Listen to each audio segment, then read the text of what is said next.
continue with our backs to the other residents is really rude, and I think it ought to be changed.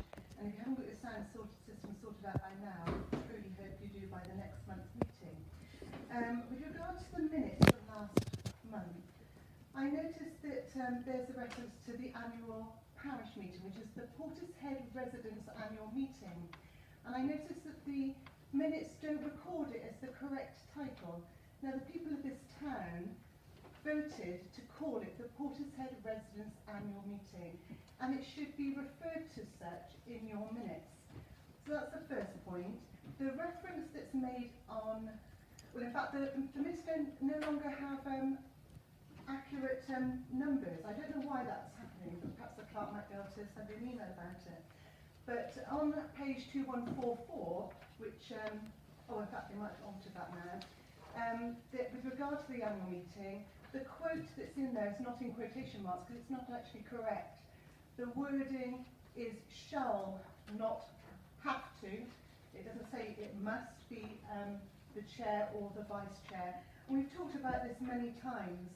And in fact, last year, the clerk, neither the clerk or the vice chair or the town chair, ever sent the exact government 1972 wording confirming it was mandatory for a chair to be the chairman or the vice chair.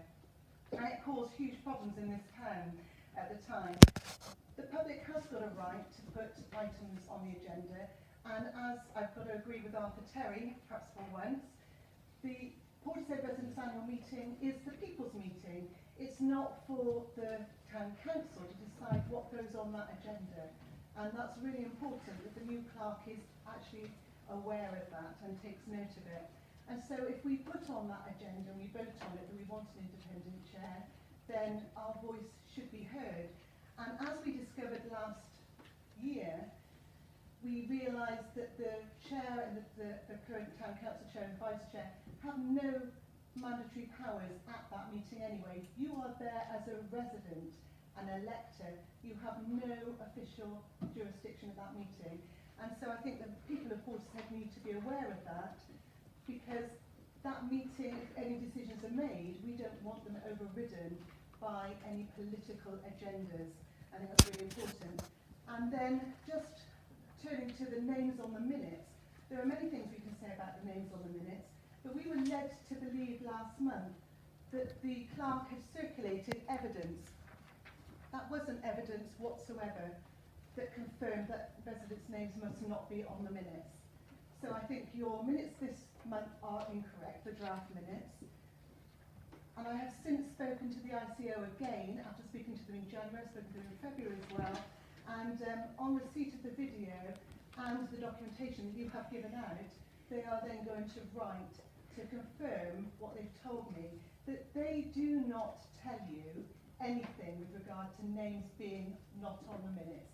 They haven't advised you that names must not be on the minutes, and it really frustrates me that in your documentation you give the impression that you have sought advice and the advice is correct. And I would say again, the advice is not correct that you've been given.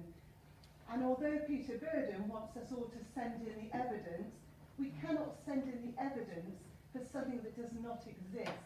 There is no wording that says residents' names must be in minutes, and there's no evidence to say that residents' names must not be in minutes. So I would urge you to think carefully about how you wish to represent the electorate in Portishead, because certainly excluding our names from minutes for no sound basis is not an open, transparent and honest way of dealing with things. Thank you.